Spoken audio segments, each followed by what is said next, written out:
10 বছর বয়সের শিশু রোজামণি মায়ের গর্ভে থাকতেই তার বাবার মৃত্যু হয় নৃশংস 7 খুনের ঘটনায়। বাবাকে দেখতে না পেলেও ফ্রেমে বাঁধানো বাবার ছবিটিকে আঁকড়ে ধরেই 10টি বছর পার করল এই শিশুটি। আর অল্প বয়সে স্বামী হারিয়ে জীবনের সঙ্গে যুদ্ধ করে বেঁচে আছেন মা নূপুর। আমি জন্মের পর আমার বাবাকে দেখি নাই, আমার বাবা আরো শোক পাই নাই। আমার বাচ্চা প্রতি রাতে কান্না করে, আব্বু চাচারা ছেলে মেয়েদের কত আদর করে, অথচ আমার মেয়েকে কেউ আদর করে না। একইভাবে নানা দুঃখ দুর্দশা ও ঘাত প্রতিঘাত সহ্য করে দীর্ঘ 10 বছর পার করছেন নিহত অন্য 6 জনের পরিবারের সদস্যরা। দণ্ডপ্রাপ্ত আসামিদের বিচার এখনও কার্যকর না হওয়ায় ক্ষোভ প্রকাশ করেন তারা। সরকারও যদি বিচারটা করতো তো দেখে মরতে লস একটা শান্তি পেতাম না। আমার ভূতের বিচারটা হয়েছে। আমরা একটা অনিশ্চয়তায় দিন কাটাচ্ছি যে এই মামলা আসলে কি ওদের বিচার হবে কি হবে না। মানুষের কিন্তু আইনের প্রতি একটা আস্থা থাকে, সেই আস্থার জায়গাটুকু আমরা চাই যাতে ঠিক থাকুক। শুধু আমরা বিচারটা চাই, আমরা আর কিছু চাই না, যাতে এই বিচারের কাজটা সম্পূর্ণ হয়। এই জন্য প্রধানমন্ত্রীর কাছে আমার দাবি 1, 2, 3 ঢাকায় জমি জিতে নিন 100% ক্যাশব্যাক সহ 20 কোটি টাকার পুরস্কার।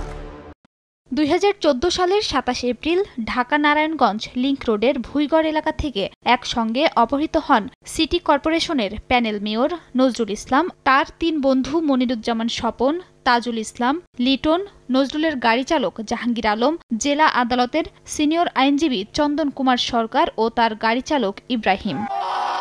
পরে 30 এপ্রিল থেকে 1 মে পর্যন্ত একে একে শীতলক্ষ্যা নদীতে ভেসে ওঠে অপহৃত 7 জনের লাশ। ওই ঘটনায় নিহত নজরুল ইসলামের স্ত্রী সেলিনা ইসলাম বিউটি ও আইনজীবী চন্দন সরকারের জামাতা বিজয় কুমার পাল বাদী হয়ে আলাদা 2টি হত্যা মামলা করেন। পরে 2 মামলায় 35 জনকে অভিযুক্ত করে আদালতে চার্জশিট দাখিল করে পুলিশ। আলোচিত এই হত্যা মামলায় 2017 সালের 16 জানুয়ারি নারায়ণগঞ্জ জেলা ও দায়রা জজ আদালত সাবেক কাউন্সিলর নূর হোসেন, র‍্যাব 11-র চাকরিচ্যুত সাবেক অধিনায়ক লেফটেন্যান্ট কর্নেল তারেক সাইদ মোহাম্মদ, চাকরিচ্যুত মেজর আরিফ হোসেন, চাকরিচ্যুত লেফটেন্যান্ট কমান্ডার এম রানা সহ 26 জনকে মৃত্যুদণ্ড এবং 9 জনকে বিভিন্ন মেয়াদে সাজা দেন আদালত। পরে 2018 সালের 22 আগস্ট উচ্চ আদালতে 15 জনের মৃত্যুদণ্ডাদেশ বহাল রেখে অন্য আসামিদের বিভিন্ন মেয়াদে সাজা বহাল রাখেন।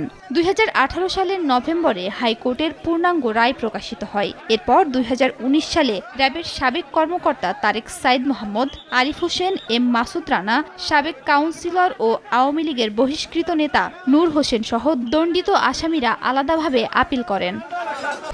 1, 2, 3 ঢাকায় জমি জিতে নিন 100% ক্যাশব্যাক সহ 20 কোটি টাকার পুরস্কার।